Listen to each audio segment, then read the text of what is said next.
Hello friends, welcome back. Do you remember this hair from last week in our insane color correction?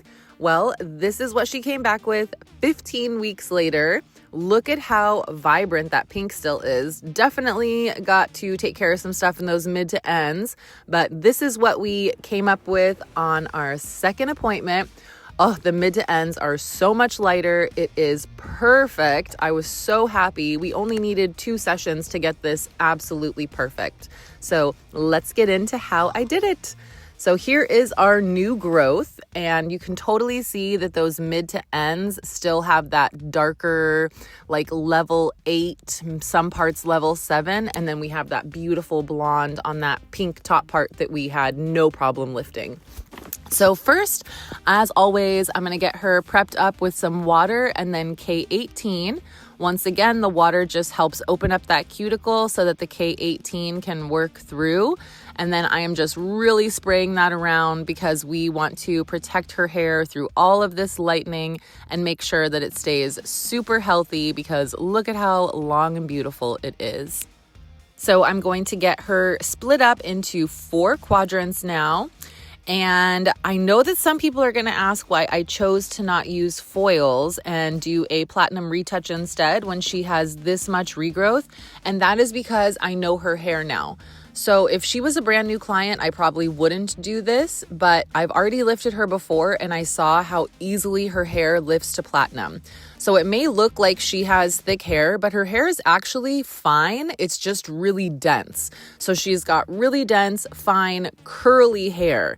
And so that equals a lot of frizz, but it doesn't always mean unhealthy, like I've said. So it's super healthy. It's just fine. We have to be really careful with it. And she's actually kind of like a natural blonde.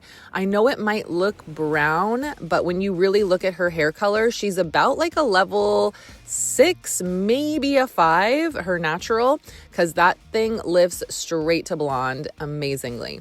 So as you can see, I am taking these super fine sections and then I really pull it really nice and tight so that we don't have any like jumbled up hair, and it's nice and smooth sections. I paint the back and then I paint the front. And as you can see, I'm staying just a little bit off the root right now because those are going to lift really easily. And I am just going to right at the beginning of the pink. If I'm missing just a little bit of the brown, that's because I'm going to come back in and hit that right before it goes to pink. That is our most fragile spot, right where the brown ends and the pink starts. So you have to be really, really careful not to overlap them. When I'm doing something like this and I know that I'm going to go back through again and hit the roots, I'll usually stay just a little bit away from the pink because I know I can go back later and hit it. And I'd rather hit it again when I hit the roots versus worrying about breaking off somebody's hair. And you can also see that little piece of cotton that I started with. That is just to protect those front pieces so that they aren't being lightened yet. And I am just going to be working on the back. But you can see how really nice and thin I make those sections and then that I pull them really, really straight, because you don't want to have any kind of jumbles when it comes to lightener. It has to be really nice and flat, really thin sections. I love these brushes that have the metal rat tail comb on them for projects like this, because then you're not having to hold a rat tail comb and a brush, and you can kind of move through the head a lot faster. But you can see that my sections are kind of at a diagonal, but I'm mostly taking just like that straight across section, following it all the way around the head, and then pulling it really nice and straight. It's much easier to paint this way than like when I'm doing a standard root color and I'll start at her nape and then work my way up to the top of the head. It's much easier to do it this way with lightener though, because it's really easy to paint on the shape of the head when you're going the opposite direction. So when you're using a regular color, you don't have to worry about overlap as much, but with lightener, you cannot have overlap. So painting it this way, I'm really getting to paint on the shape of her head. If I would do it the other way, it would be kind of a mess. You can see it doesn't really lay flat down to the shape of the head. You kind of have to pull the hair when I'm painting on the bottom. But it's much easier this way when you pull it forward. It's really nice and flat. And then I have her head shape right there to like be my canvas. Much, much easier. Because you can see here, see how I have to like hold it to get it? Much harder. And then this way, nice and flat, shape of her head, keeping a little off the root, really saturating and getting it all in there. And you can also see that I'm kind of taking my sections at that slight diagonal so it's staying away from the other side. That's also helpful so that your two sections aren't touching each other. And now we are going to repeat the exact same thing on this side. And I also left out a little bit of her nape because that is hairline hair. Anything that's on the hairline is going to process really fast. So I'm saving that for when I'm finished with both sides, and then I will do the nape. But I'm doing the same thing here with my piece of cotton and staying off the root, going all the way almost to the end of the pink and just really saturating. Being super, super careful not to overlap. My little baby section, pull it really nice and straight. That is the most important part. So when you're taking these really small sections, it's not just about scooping the section and sliding it up. You really have to like grab those hairs, pull it tight like I'm doing right there. I cannot stress that enough, how important it is and what a big difference it will make. If you have any hair that is like folded up, jumbled together, it's going to have uneven lift, and we don't want that. So we are just going to be extra, extra careful, pulling every section really nice and tight. Just like that, getting all those hairs out. And you should be able to really see through those sections too. You want them as thin as possible.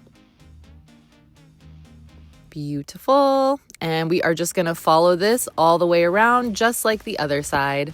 And I just realized I didn't even mention what lightener I'm using yet. So I'm actually using the Danger Jones cream lightener, not the powder.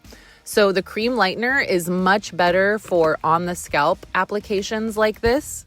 Now, the reason behind that is that the cream lightener will stay wet and keep processing in open air. When you have a powder lightener, once it dries and hits that like crusty like consistency, it's not processing anymore. So that is why usually when you have powder lighteners, you're using a foil, a balayage strip, a mesh, something, because it's going to keep that powder lightener wet and it's going to keep it warm and still processing. So with the cream lightener, I don't need foils or balayage strips or anything. It's just going to stay nice and creamy and continue to process. I don't have to worry about it drying out. And it's also super gentle on the scalp. I love this Danger Jones cream lightener. I'm a big fan of cream lighteners for on the scalp, and Danger Jones did not have a cream lightener for a while. So I definitely used the powder lightener when I would do my on scalp applications. And then after a while, I was like, I'm just going to have to get my old cream lightener. But my old favorite one was the Kevin Murphy cream lightener, but it doesn't lift as much as the Danger Jones lightener lifts. So now I've got this incredible 9-level lifting cream lightener, and I could not be happier. So I'm very happy they made it. But now that we are moving to the front, we are going to do the exact same thing. And I am just going to be continuing my pattern and taking these vertical sections and pulling them back.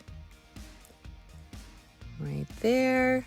Gonna color this side first. That's also very important. Make sure that you saturate a little on both sides. And I like to keep my lines really nice and straight. Brush it through. You can see just like I'm very particular with keeping it perfectly smooth and straight. So important. If this was just a standard base color, you could literally just slap that on there anywhere and I guarantee it would be fine. But something like this, you have to be so careful. I know I keep repeating myself, but please, if you are playing with lightener and you are not experienced, please just be so careful Stay off of the old lightened hair, the previously lightened hair, as much as you can.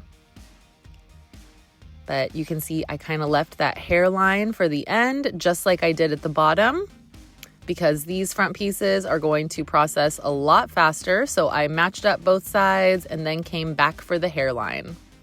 This should be the very last thing that you are lightening. You can see how perfect I'm taking these sections. Nice and smooth. I wish I could work this fast. Wouldn't that be incredible to get an entire platinum retouch on in like 11 minutes? That's the dream. But it is worth the extra time and care, absolutely, unless you want to melt off somebody's hair. And I'm just going to take her little baby hairs, those little baby bangs, and finish up this process. So after I get through all of this, then we are going to be going through and hitting her roots and cross-checking, making sure everything is hit through those mids. Gorgeous. Now I've got my foil again, coming through on those very bottom pieces that I kind of waited for. You can see how much brown there is right at the nape. And then I've got my cotton to protect it. So cotton is incredible when you're doing platinum retouches like this. I love using them because then you know it's not going to get onto the pink.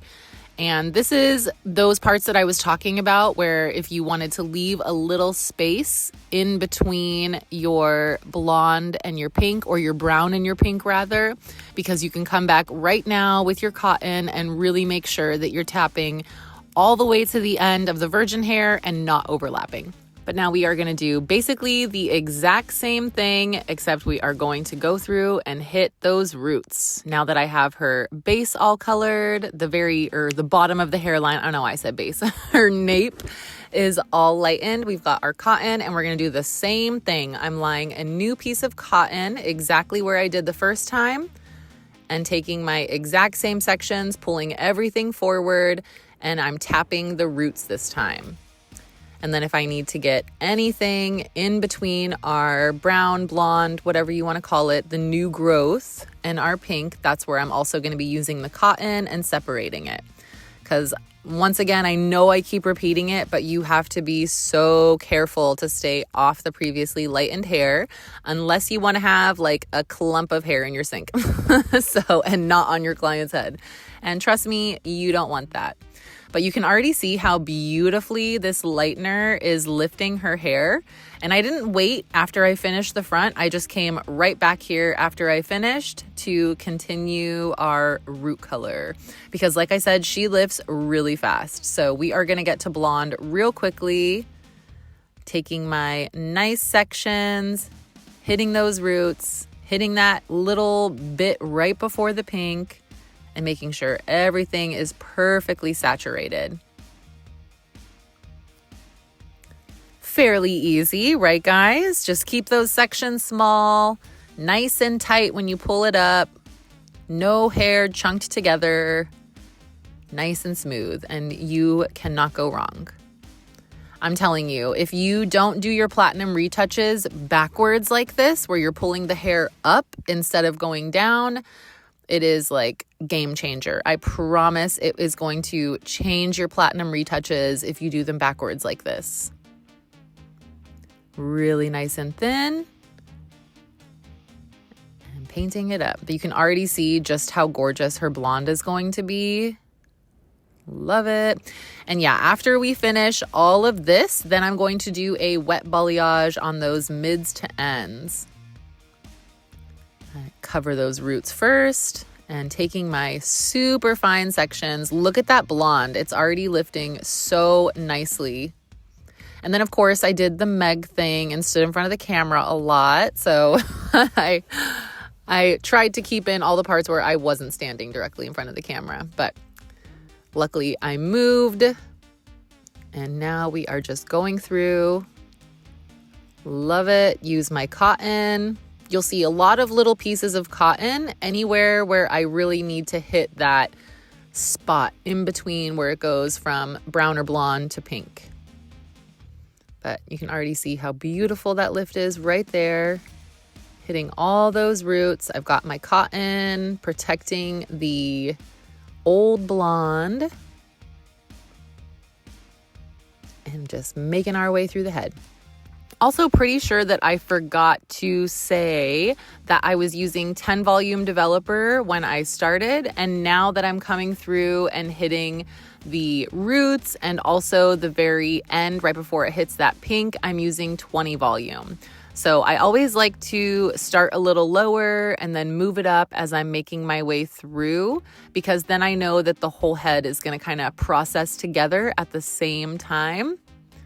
And we are almost done. Look at how beautiful that blonde is. We are getting lots of lift now.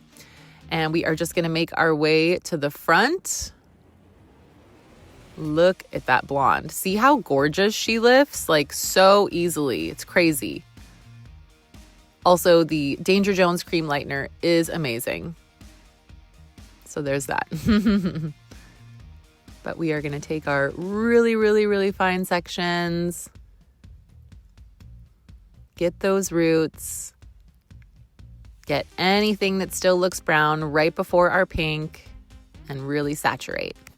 Now, you might think that this is like extra steps because I'm coming through again and hitting the roots and hitting those mids. And you might be thinking like, why didn't you just do it in a foil? But the thing is, even if I did her hair in foils, I would still have to leave the root out because of how much growth she had. So even if I used foils through her whole head, I would still have to come through again and hit the roots, open the foils, make sure everything's lifted. So this was a much more efficient way of doing it. And I mean, if you're going to have to go through anyways, and you know that they're going to lift to platinum, just do the root touch up. But like I said, if she had like level 2, level 3 hair, really dark brown, if she had coarse hair, something like that, I absolutely would have done foils instead of a platinum retouch, because that kind of hair, you're going to have banding. It's not going to lift to platinum. It's going to be orange, and we don't want that. But she has that natural dark blonde. You can totally tell she was a blonde child, and we are not worried about not having the foils. But here is our application at the end. Look at how gorgeous that blonde is. Are you kidding me? So this is after I washed her out. I did 2 shampoos with the K18 Detox shampoo. And then right now I'm putting the K18 leave-in mask into her hair, brushing it through. You have to let that sit for 4 minutes, getting all that extra moisture out of there. And now I'm going to wet balayage her ends. So if you remember the last video, I did the color remover through her ends. And it wasn't until we did the first application of the color remover that I realized her mid to ends are a lot darker, and they did not lift blonde all the way. And so because we had already done a lot of processing on her that day, I said, you know what, when you come back next time, we'll do lightener through the mid to ends. Then we can take that hair that's like a level 7 or a level 8, and we can take it to match the level that your pink hair is, your brand new lightened hair. So when you're doing lightener on wet hair like this, it's going to be a lot more gentle than if you did it on dry hair. So that is why I like to do it on wet. But oh, look at how pretty that blonde is. She lifted so nice. But I am just working my Danger Jones cream lightener with, I think I did 10 volume, I'm pretty sure. Working that through all those mids to ends. And then if there was any little spots that I saw on her root that needed a little bit more love, I just kind of tapped that on there too. But this is a great way to kind of work through without worrying about damage. You're really minimizing any risk of damage because we're doing open air, wet hair. I used K18. Her hair is going to be great, and we are going to get these ends to match the rest of her hair. Also, it is like so fast to move through somebody's hair on a wet balayage versus like a dry one. I am not kidding. You can get through an entire head like 10 times faster than if you were to do it on dry hair. So not only is it faster, which is good because then you know nothing's going to overprocess. You can get it in there real quick, but it's also just going to be so gentle, so safe, and I cannot recommend enough. If you just want to lift somebody's hair, just like 2 to 3 levels, do a quick little wet balayage and you will get there. All right, so after this processed for a bit, I washed her out and now we can get started on the fun part. So I am using Danger Jones semi-permanent colors as always. This time she wanted to go a little more red, still pinky, but it was like a reddish pinky, a little bit more red than the last time. So my formula for her red was 100 grams of Hustler, 60 grams of Diablo, 20 grams of Lovesick, and 8 grams of Dopamine. So this is going to be all her red base color, and I am just hitting all that blonde first. So that is my first job, is hitting those blonde roots. And you can see that I sectioned off that little halo around the top because we are going to do those hidden rainbows again. And I am just working on getting these bottom blonde pieces all coated first.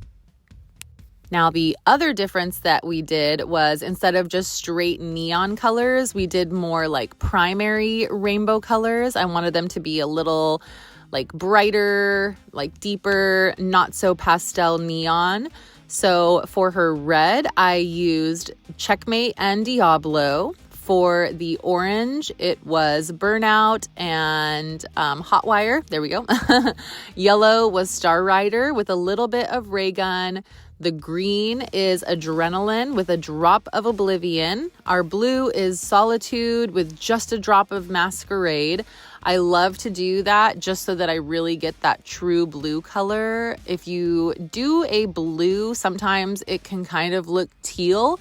So my recommendation is to add just a little bit of that purple into your blue and you'll get that really nice cobalt blue color. And then our violet is Masquerade and Clear. But we are going to do the same exact thing, painting our rainbows on our plastic sheet in the Roy G. Biv pattern. Look at how much more blonde those ends are too. I was so happy. We are not going to have darker mids to ends this time. Everything's going to match. It's going to be beautiful.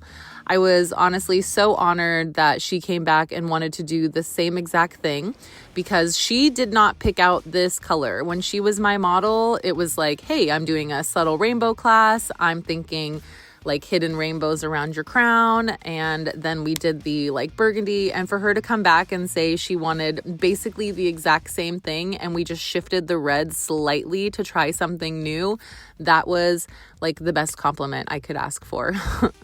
But we're taking these really thin sections and I press it down onto the rainbow. And then the only other thing that we're doing differently this time also is that I'm not putting the start of the rainbow at her root. That was one thing that she didn't like. She really noticed the purple on the beginning of her root when we did the rainbows last time. So she asked if we could just start with the red instead. And I said, absolutely. So we have like the same base color all through and then the hidden rainbows. So that's really the only thing that we changed on the placement.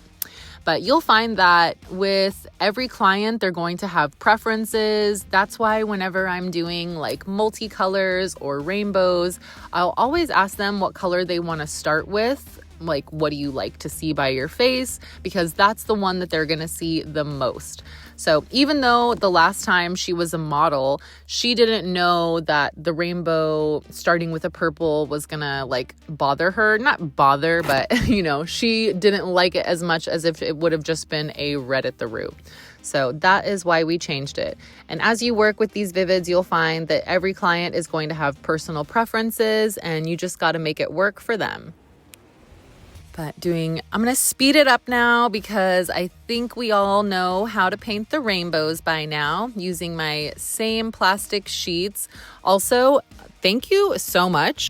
Dressmaking, at Dressmaking, one of my subscribers on YouTube, I said that I love these plastic sheets and they don't make them anymore.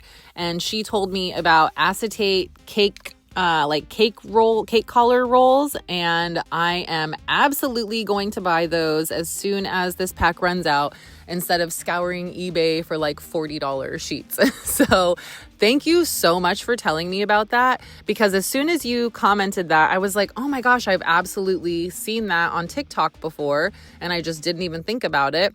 So I would almost guarantee they are the same material, and I am absolutely going to buy some cake collars when these are gone. But now that we finished our rainbow all the way around on that side, I'm just hitting those roots again, coloring all of our blonde first. Because when I go through those ends, I switched up the formula just a little and took out the dopamine.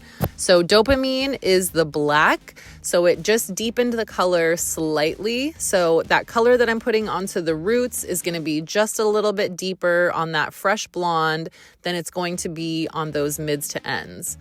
And I'm just really working it through. You can see how I move the hair around after I get it in, because I really want to make sure that it's saturated. And now doing the same thing here.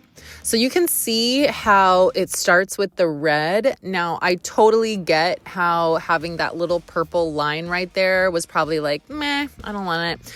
But I do rainbows all the time. People love to have that little hidden rainbow start with a different color. But when you want it to be subtle and really blend in with the rest of your hair, I totally understand why she wanted to do her root the same color. But I'm really speeding this up. I do not work this fast, you guys. But look at how gorgeous that rainbow is. Push down that hair. I like to comb it through and then repaint. And I do all the blues, all the purples, all the oranges. That way you're not putting down your brush every single time. And just getting all of the colors at once.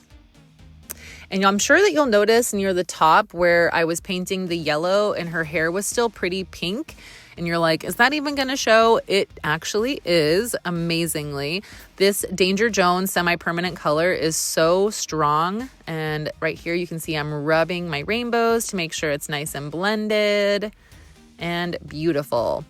So now that we are ready for our mids to ends, I'm using that different formula that doesn't have the dopamine in it. And look at how blonde those ends are. You can really see her curls here coming through. She has so much hair. I'm so jealous. I have 3 packs of extensions in my hair and it's not as thick as hers. But we are working it through with my favorite comb brush. This one is incredible for making sure that you have saturation and just using tons and tons of product. You cannot undersaturate when it comes to semi-permanent color. But you can see I comb it, I work it through, really brush it, move the hair around, making sure everything's covered. Comb it all through, blend it, and gorgeous. But I'm just going to finish coloring all this blonde hair. I was honestly so happy with how light it was. I really thought after the first one, it's going to be a few before we get this blue out of here and these darker tones. And then it was just perfect. I was amazed. So sometimes you have to underpromise and then overdeliver. That is my motto. But I don't know, in my brain, I'm like, it's going to be great. But then you have to tell them it might not be. But that is all part of doing hair. Everybody's hair is going to be a little different and you just kind of have to run with it. Finish this up. And then afterwards, I washed her out with ice cold water. You have to do ice cold water. I know it sucks, but it is really going to keep that hair nice and vibrant and stop any bleeding. And I had to show you how beautiful her hair was when I was curling it because, oh my gosh, look at that. So I had to film this. Look how shiny and gorgeous. So satisfying to see those little rainbow ringlets. Absolutely beautiful. I'm using the Babyliss or Babyliss. I never know how to pronounce it. I think they told me Babyliss at a hair show once, but I'm using that iron. That's probably my favorite curling iron that I have. But look at how beautiful. Oh my gosh, it's so shiny.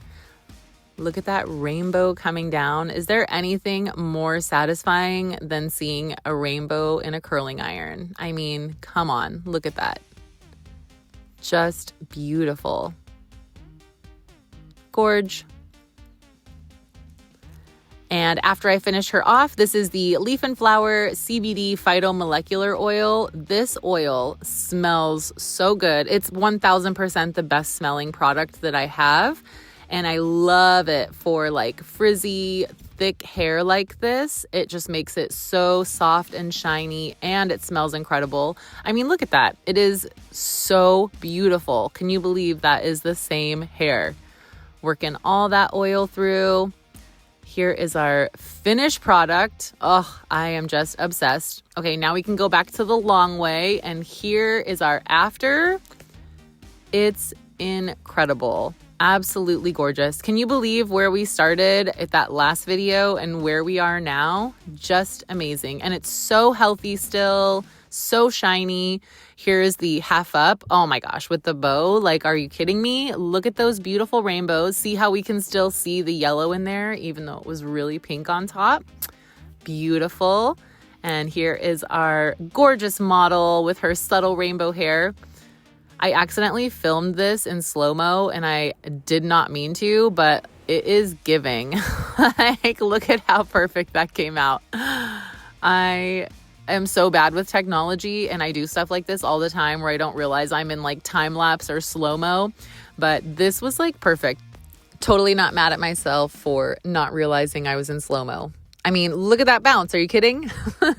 But thank you so much, everyone, for hanging out with me for another tutorial. Please like and subscribe for more free education every single Monday, and I will see you all next week. Bye.